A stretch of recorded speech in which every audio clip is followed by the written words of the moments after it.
किल्ले शिवनेरीवर 395वा शिवजन्मोत्सव साजरा होतोय। त्यासाठी किल्ले शिवनेरी परिसर सजवण्यात आलाय। शिवजन्मस्थळाला आकर्षक अशी फुलांची सजावट करण्यात आलेली आहे। राज्याचे मुख्यमंत्री देवेंद्र फडणवीस, उपमुख्यमंत्री एकनाथ शिंदे, अजित पवार यांच्या प्रमुख उपस्थितीत इथं शासकीय इतमामात शिवजन्मोत्सव साजरा करण्यात येणार आहे। मुख्यमंत्री, उपमुख्यमंत्री यांच्या प्रमुख उपस्थितीत सर्वप्रथम शिवरायांचा पाळणा होईल। त्यानंतर लाठीकाठी आणि साहसी कढांचं प्रदर्शन होईल। पोलीस दलाकडून तोफांची सलामी देण्यात येणार असून सैन्य दलाकडून बँडच्या माध्यमातून संगीत सलामी देण्यात येईल। मानवंदनेनंतर शिवनेरीवर शिवनेरी भूषण पुरस्कार वितरण होतील। त्यानंतर मुख्यमंत्री, उपमुख्यमंत्री शिवभक्तांना संबोधितही करणार आहेत।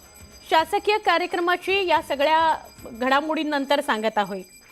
शासकीय कार्यक्रमाची सांगता झाल्यावर सगळ्या शिवसैनिकांना शिवजन्मस्थान अभिवादनाकरता खुलं करण्यात येईल। दिवसभर मोठ्या संख्येने शिवभक्तांची इथं वर्दळ असते।